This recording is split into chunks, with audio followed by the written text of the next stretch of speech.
আসসালামু আলাইকুম ওয়া রাহমাতুল্লাহি ওয়া বারাকাতুহু। আলহামদুলিল্লাহ, আল্লাহ তাআলা লাখ লাখ শুকরিয়া।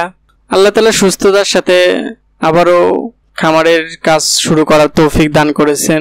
যদিও কিছুদিন ঈদের জন্য দাওয়াত জপত খুব বেশি কাজ করার সুযোগ হয়ে ওঠে নাই, যেহেতু গরুর সংখ্যা অনেক কম। বাড়িতে আব্বা ছিল, মোটামুটি ঘাস বাড়ির পাশে থেকেই কাটা হয়েছে, বিলের পাড় থেকে খুব বেশি ঘাস কাটা হয় নাই। তো আলহামদুলিল্লাহ এখানে ঘাসগুলো অনেকটাই বড় হয়ে গেছে।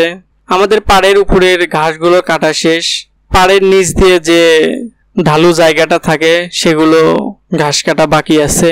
তো আমরা আলহামদুলিল্লাহ কাল থেকে ওগুলো কাটা শুরু করবো ইনশাআল্লাহ। ঈদের একদিন দুই দিন আগে প্রচুর বৃষ্টি হয়েছে, তারপরে ঈদের 3 থেকে শুরু করে এখন পর্যন্ত খুব বেশি বৃষ্টি হয় নাই। তো আকাশে মেঘ ঘোরাঘুরি করতেছে। আজকে বৃষ্টি নামার সম্ভাবনা আছে। আল্লাহ যদি রহম করে বৃষ্টি হতে পারে ইনশাআল্লাহ।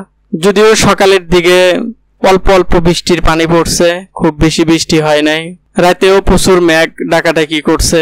তো এই জন্য ভাবলাম যে আমরা আমাদের জমি থেকে ঘাস কেটে নিয়ে আসি, আর আমরা জমিতে কিছু সার দিয়ে আসি।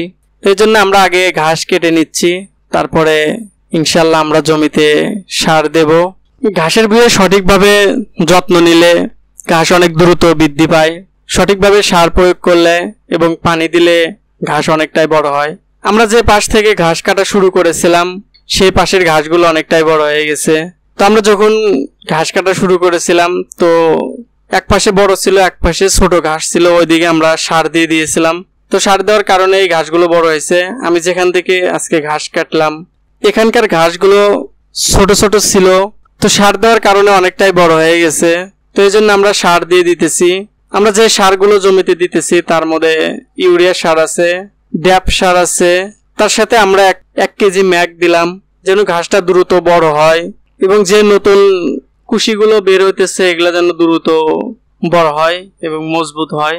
আর এই সিজনে ঘাসগুলো অনেকটাই বাতাসে পড়ে যায়, এই জন্য ঘন ঘন সার দেওয়া লাগে এবং ঘন ঘন কেটে ফেলি। যদিও আমাদের এখান থেকে ঘাস নিয়ে যাওয়া অনেকটা কষ্টের, তারপরেও আমাদের যেহেতু ভুঁই নাই, অন্য জায়গায় জমি নাই, এখান থেকে আমাদের এলাকার মানুষ সেখানেই ঘাস চাষ করে। তো আমরা সার দেওয়ার জন্য বাড়ি থেকে ডিশ নিয়ে আসি নাই। ঘাস নিয়ে যাওয়ার সময় ডিশ নিয়ে যাওয়া অনেকটা কষ্টের হয়, যেহেতু আমি একা একা আসি আর আমার ক্যামেরাটা স্ট্যান্ড দিয়ে রাখা হয়েছে।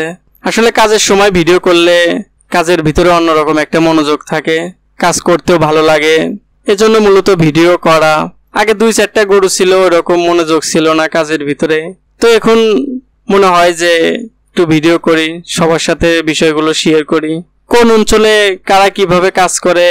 আসলে সবাই যদি ভিডিও করে কাজের ধারণা নিতে পারবো, নতুন নতুন আইডিয়া নিতে পারবো। তো এই জন্য ভিডিও করি।